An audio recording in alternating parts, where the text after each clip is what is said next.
This beautiful Monstera deliciosa, is my beauty. And I guess the basic is that you are not this tree, you're not this plant, and it will be a big tree. Now it's just a little plant. But it's dependent on me to feed it and give it the right condition to live and thrive. Because I see that this yellow one, I gave it too much water, so I have to stop because it's telling me too much.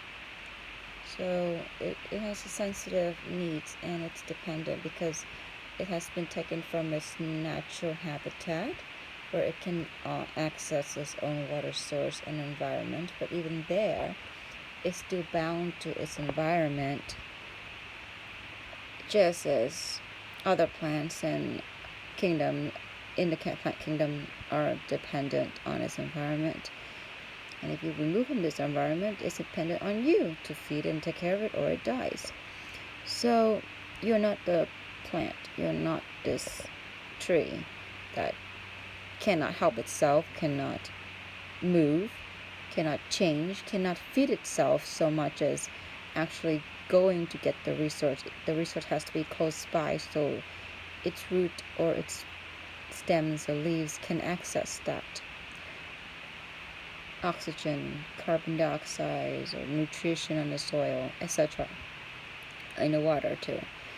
So that's the first step in realizing that you are not a plant and you're not a tree, but that in essence, your livelihood, that the plant kingdom is there to support us, to give us oxygen and food from its fruits and starches and stuff and leaves, and depends on the species it is. Not you. We don't eat you. We just enjoy your beautiful leaves here. But yeah, some plants you can eat, and some plants you should not eat, and you should stay away because they're dangerous, they're evil, they're the devils, and some of them are called actually the devils. So that's it. Just know that you're not a tree.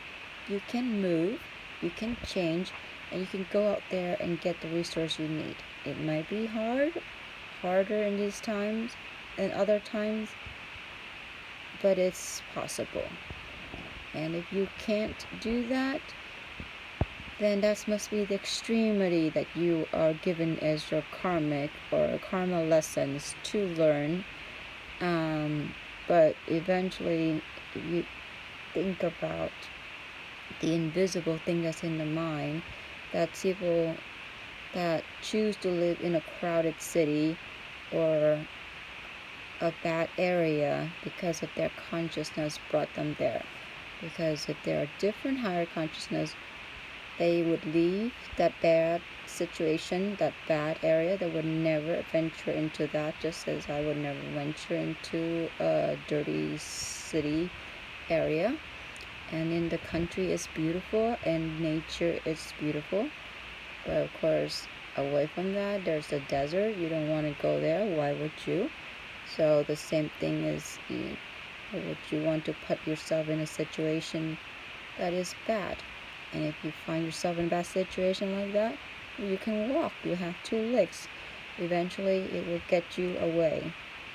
Like Forrest Gump. He ran and he ran and he ran, and he finds the next step. But you're not a tree. That should be the lesson for today. Okay, namaste.